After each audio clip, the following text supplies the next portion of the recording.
नमस्कार.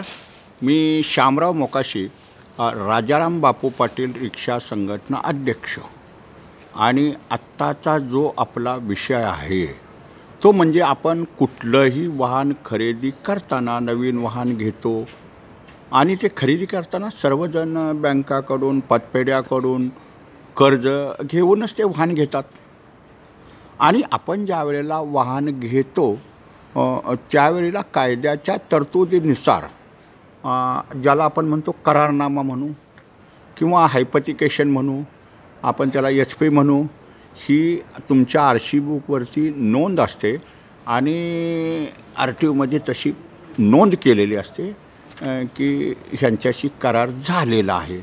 आणि मग तुम्ही त्यांचे हप्ते जे काय असतात ते तुम्ही फेडत राहता. आणि मग तुमचं कर्ज फिटल्यानंतर बँक तुम्हाला नो ऑब्जेक्शन सर्टिफिकेट हे घ्यावं लागतं. आता हे नो ऑब्जेक्शन सर्टिफिकेट घेताना 35 नंबर फॉर्म, त्याच्यावरती कर्ज नील, आमची काही तक्रार नाही, आमची त्यांच्या सरकारी दरबार RTOनं नोंद कमी करावी आमच्या बँकेची, पतसंस्थेची. आणि मग त्यांना ती ट्रेड लायसन दिलेली असतात, म्हणजे RTOनं कर्ज करण्यासाठी 2 व्हीलर, 3 व्हीलर, 4 व्हीलर, 6 व्हीलर ह्याच्यासाठी त्यांनी ट्रेड सर्टिफिकेट दिले असतात. त्यांचं ट्रेड सर्टिफिकेट असतं, त्याच्यामध्ये लोन करू शकतात. मग आता ही HP कॅन्सल, आपण ज्या वेळेला कर्ज भरतो तर आपल्या वाहनावरून हायपोथिकेशन कॅन्सल करणं हे गरजेचं आहे. मग आपण ज्या वेळेला कर्ज भरतो त्यावेळी बँकेकडून 35 नंबर फॉर्म दिलं जातं आणि नो ऑब्जेक्शन सर्टिफिकेट दिलं जातं आणि त्याच्यावर बँकेच्या सह्या असतात. आणि मग हे आता RTOवरनं नोंद करायची म्हणलं तर RTOकडून पैसे हे ज्या वेळेला आपण नवीन नाव घेतो त्यावेळेला आपण फी भरलेली असते, त्यात तुमचं त्या बँकेचं हायपोथिकेशनची नोंद बी होते, नोंद कमी बी करता येते, म्हणजे त्याला फी नाही HP कॅन्सलसाठी. आता त्याची प्रोसेस साधी अशी आहे की जर आपली नोंद कमी करायचं म्हणलं तर तुमच्या वाहनाचे सर्व पेपर हे वैध लागतात. म्हणजे त्याला इन्शुरन्स पाहिजे, तुमचा टॅक्स भरलेला हवा आहे, तुमचा PUC आहे, प्रदूषण दाखला आहे, आणि इन्शुरन्स आला. तुमचा जर परवान्याचं वाहन असेल, समजा रिक्षा असून द्या, टॅक्सी असून द्या, तर तुमचा परवाना नूतनीकरण हवा आहे, फिटनेस नूतनीकरण हे हवा आहे. म्हणजे सर्व पेपर तुमचे ओके लागतात. आणि आता हे संगणकाच्या माध्यमातून हे पेपर तुम्हाला ऑनलाईननं अपलोड करावे लागतात. त्या बँकेचा फॉर्म आणि हे सर्व पेपर जे तुमचे आहेत ते. आणि मग आपल्याकडचं RC बुक हे सर्व पेपर RTOला घेऊन गेलं की एक साधा फॉर्म असतो, त्याच्यात तुमची माहिती असते खाली त्या वाहनाची, तुमची PUC कुठंपर्यंत आहे, इन्शुरन्स कुठंपर्यंत आहे, चेसी नंबर काय, इंजिन नंबर काय, ही माहिती भरायची. प्रथम तो अर्ज खटला विभागमध्ये ताबडतोब खटला मारून देतात. ताबडतोब, अगदी खटला मारण्याची सुद्धा आता काही आवश्यकता नाही, परंतु एक RTO अधिकाऱ्यांना सवय लागलेली आहे की खटला मारायचा. म्हणजे पूर्वी कसं मॅन्युअल रजिस्टर होते, ते रजिस्टरमधून काय गुन्ह्याची नोंद आहे का ही पाहिली जायची. परंतु आता ह्या संगणकाच्या माध्यमातून तुमची जर फी भरली गेली ऑनलाईनला तर खटला घेण्याची कुठलीही आवश्यकता नाही.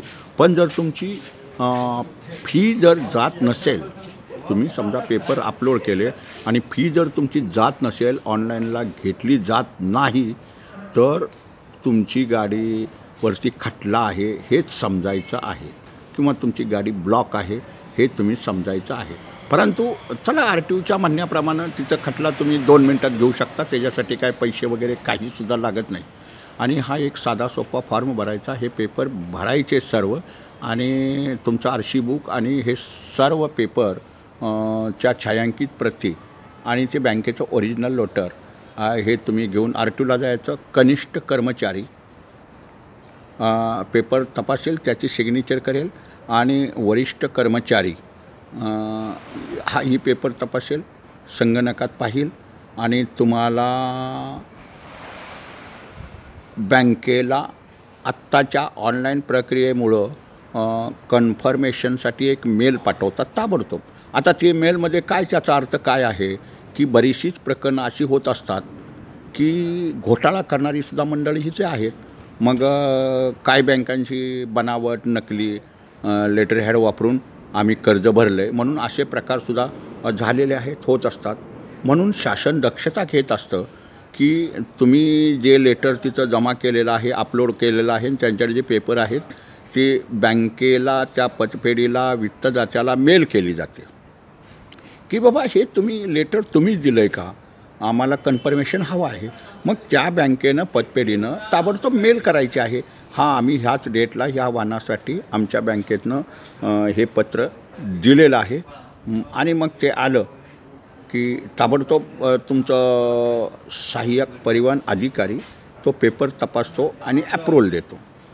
अप्रूव्हल दिलं की तुमचं आरशी बुक हे पुन्हा छापून, जुनं आरशी बुक आपण त्यांच्याकडेच देतो, आपल्याला त्याची आवश्यकता बी नसते. आणि मग ते नवीन आरशी बुक तुम्हाला पोस्टानं 15 दिवसात येतं. ही साधी सोपी प्रोसिजर आहे.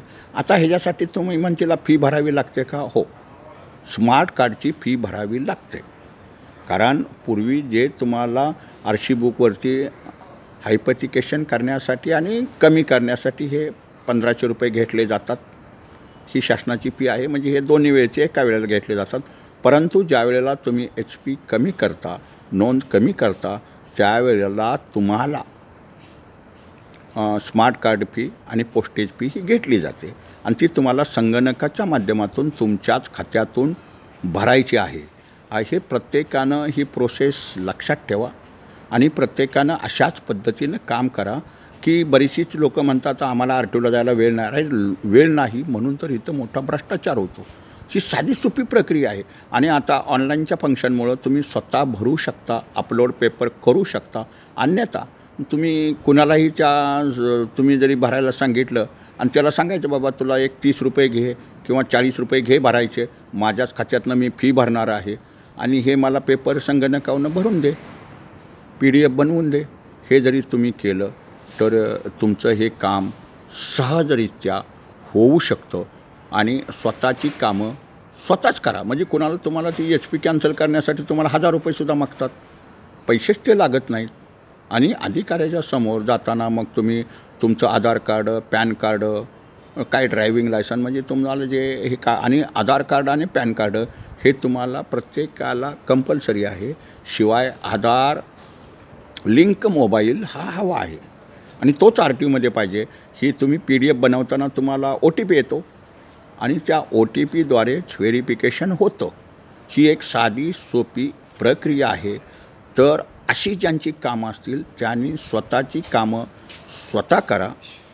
तुमची कामं जलद गतीनं होतील आणि अधिकारीही तात्काळ सह्या करतात. जर तुम्ही स्वतःचे पेपर स्वतःच हातात घेऊन गेला तर तुमची कुणाकडूनही फसवणूक बी होणार नाही आणि ती कामंही जलद होतील. म्हणजे डायरेक्ट तुम्ही साहेबाला बोलू शकता, ह्याच्यात काय कमी आहे, मी 2 मिनटात पेपर देतो, बघा हा माझा ओरिजिनल आहे, हे माझं RC बुक आहे, बघा हे माझं, म्हणजे जे तुम्हाला कुठला पेपर लागेल ते बाकीचे कुठले पेपरच लागत नाहीत.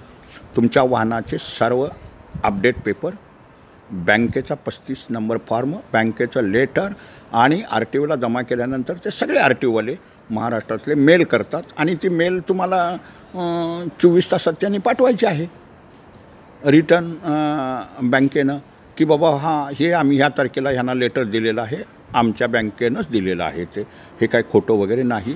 मग ते RTOवाले तुमचं प्रोसेस पुढचं चालू झालं की सहाय्यक परिवहन अधिकारी तो पेपर तपासेल आणि साईन करेल. आता ही ऑनलाईनच्या प्रक्रियेमुळं एकदम सोपी प्रक्रिया झालेली आहे. कोणी घाबरायचं नाही की माझी HP कॅन्सल करायला 1500 रुपये लागतात आणि 1000 रुपये लागतात, असं काहीसुद्धा नाही. फक्त स्मार्ट कार्ड फी भरावी लागते तुम्हाला आणि पोस्टेज 50 रुपये, म्हणजे सर्वसाधारणपणे तुम्हाला एक 300 रुपयेच भरावे लागतात त्याचे, असं काहीसुद्धा नाही. आणि जो काय भरणारा असेल 30 रुपये घेणार आणि तुम्ही स्वतः संगणकावरनं भरली किंवा तुमच्या घरातून भरली, ज्यांच्याकडे संगणक आहेत, किंवा तुमच्या ऑफिसमधल्या कार्यालयातून भरली, परिवहन विभागाच्या साईटला अपलोड केलेला पेपर, तर तुमचे पैसे ते बी जाणार नाहीत आणि मग ते पोस्टानं घरी येईल. ही साधी सोपी प्रक्रिया आहे. प्रत्येकानं स्वतःची कामं स्वतः करा आणि वेळ काढून जायचं. आपण कधी शिकणार? आपल्याला कळालं पाहिजे ना, वाहन आपलं आहे, आपणाला कळालं पाहिजे आपल्या आर सी बुकावर काय नोंद कमी झाली का नाही. ते पोस्टानं तुम्हाला घरी येतं. स्वतःची कामं स्वतः करा, जबाबदारीनं करा. आपल्याच खात्यातून पैसे भरा, संगणकाचा वापर करा, फेसलेस सेवेचा वापर करा आणि आर टी ओची गर्दी हटवा. आर टी ओ पैसे खातात म्हणण्यापेक्षा स्वतःची कामं स्वतः करा. हीच कामं जलद गतीनं होतात. हा व्हिडिओ प्रत्येकानं शेअर बी करा ताबडतोब. लोकांना कायदा एकदा कळाला की कामं बराबर होतात. शेअर करा, लाईक करा, कमेंट बी करा. आणि मूचवाले मोकाशी यूट्यूब तुम्ही सतत पाहत राहा. ह्याच्यावर बरेचसे जवळजवळ 1200-1300 व्हिडिओ आहेत. अगदी छोटे छोटे शॉर्ट बी टाकले जातात. प्रत्येकानं हा मूचवाला मोकाशी यूट्यूब पहा. तुम्हाला परिवहन विभागाची सर्व माहिती मिळेल, काम करायची पद्धत मिळेल आणि तुमची पैशाची बचत होईल, वेळ वाचेल. धन्यवाद. मूचवाले मोकाशी यूट्यूब पहा, लाईक करा, शेअर करा, सबस्क्राईब करा. धन्यवाद.